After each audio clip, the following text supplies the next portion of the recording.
A track saw is an awesome tool to have on hand, but it's extremely expensive. When you get into brands like Milwaukee, DeWalt, Festool, Makita, you can spend anywhere from $600 to $1,500. Even when researching on Amazon, I found the cheapest track saw money could buy, but it still would cost me about $250. And with all these house projects going on, my money's a little funny. And I have a saw that I enjoy using. This thing's an absolute beast, by the way. In this video, I wanna make my own track for my own saw and be all in total cost for about $30. I had this leftover sheet of 1/2-inch plywood that I used on a previous project that I'm gonna use to make this track. I feel like 1/2 inch is the best. When you start getting into 3/4, 1.25 inch material is great. However, it does get heavy moving back and forth with the 8-foot track. And also remember, the thicker the material that you use, the less depth you have to actually cut with. So with a 1/2 inch plywood, I won't have to set my blade depth as deep as compared to a 3/4 inch plywood,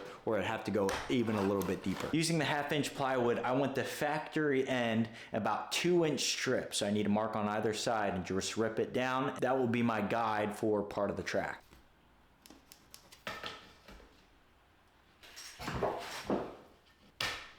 It's okay that I'm gonna rip down this strip freehand, because at the end of the day, I want the factory edge. That's what's gonna line up the saw with.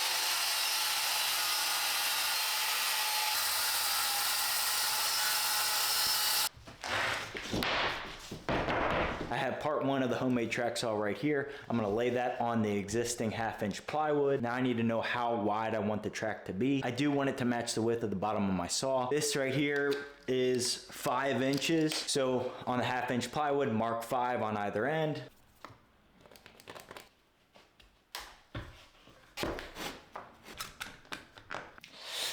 Don't forget to add glue.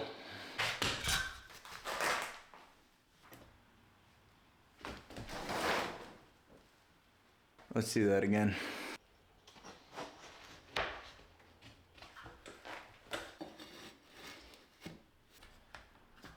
Now technically you could wait till the glue dries and then come back the next day and it'll be good to go, but we're kind of in a time crunch. I have some 3/4 inch screws that I don't want to go all the way down through both 1/2 inch pieces of plywood. I want it to just penetrate the surface to keep that in place for the time being.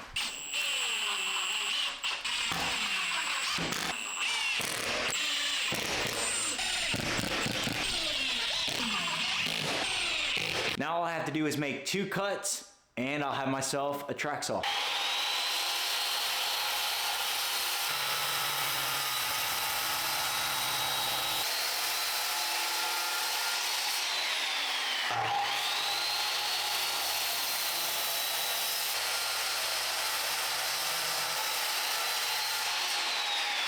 And there we go, a nice lightweight track for any type of saw. You can see the right-hand part of the track is going to be to make any cuts, and then the left-hand part of the track is gonna be any clamps or anything that I need to hold this down. But overall, this is pretty solid.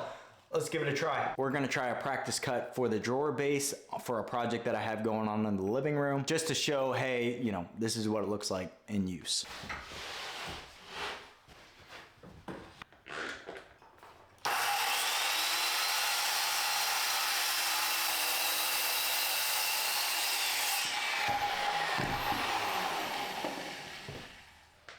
The track did its job. It cuts well, cuts straight, and exactly what I needed it to do. It does run a little bit big at like 8 foot, making these smaller cuts are a little bit more challenging. Maybe next time I go back and create like a 4-foot track to go along with it. But this 8-foot track is exactly what I'll need when I go ahead and install the casing for the accent, the wooden accent in the living room. I wanna do like these large 16-foot beams.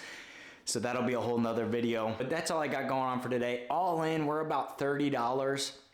And you have, you know, a ton of material left over. You got the 3x8 sheet of 1/2 inch plywood that you can use on other projects. So $30 all in. It beats any day of the week. $200, $500, $1,500 track saw when you don't need it. So I'm out of here. Thank you guys for watching. If you're interested, I just made a wooden slat video underneath the kitchen island. I surprised my wife, hid some LED strips. She had no idea. It turned out to be a great little project and just kind of like a centerpiece for our kitchen. So I'll leave that video right here, but I'm out of here. Thank you guys for watching, and I'll see you on the next one.